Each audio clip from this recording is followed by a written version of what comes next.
Viaggiare è un modo per conoscere gli altri e attraverso gli altri conoscere me stesso, e più gli altri sono diversi da me e più, diciamo, più facile capire chi si è. Comunque ci vuole una vita per capirlo.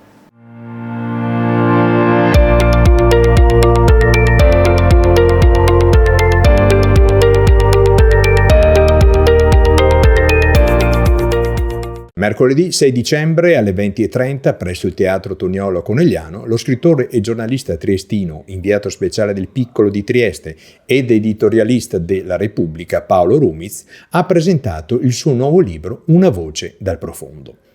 Il viaggio compiuto in questo volume attraverso l'Italia tutta parte dalla Sicilia e si muove nelle sinuosità della penisola, risalendo il Cilento, passando nei sotterranei partenopei, arrivando tra le terre scosse del centro, fra le parole sorde di chi ha subito i terremoti ed è stato dimenticato fino al Friuli.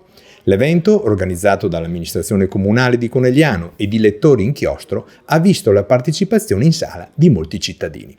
A conclusione della serata abbiamo incontrato l'autore. Una voce dal profondo. Che significato ha questo titolo per questo libro? È un viaggio alla ricerca dell'Italia sottoterra, cioè che cosa abbiamo sotto le suole delle scarpe. Spesso noi guardiamo i panorami, guardiamo in alto, guardiamo lontano, ma ci dimentichiamo che sotto abbiamo la terra, che terra è nostra madre, che spesso la maltrattiamo tantissimo e lei si vendica.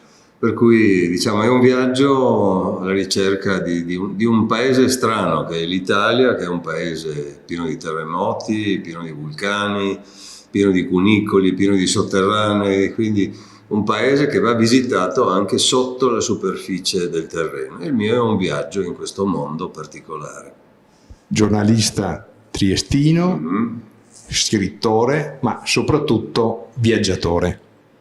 Come si diventa viaggiatore per professione anche? Io ho sempre voluto viaggiare, però ho avuto un colpo di fortuna nel 2001, poco prima dell'attentato alle Torri Gemelle. Ho proposto al mio direttore di Repubblica di fare un viaggio in bicicletta fino a Istanbul. Credevo che mi dicesse di no, infatti non avevo nessuna speranza di un sì. Invece quel direttore, Ezio Mauro, mi ha dato via libera e da quel momento sono diventato il viaggiatore dei giornalisti italiani. Avrà un viaggio che ricorda come il primo amore? Il primo viaggio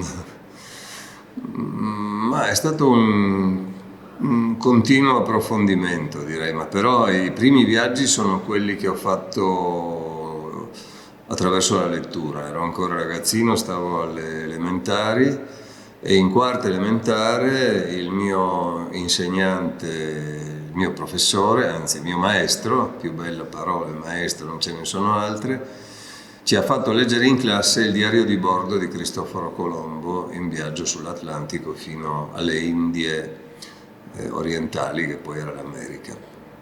Come si organizza un viaggio?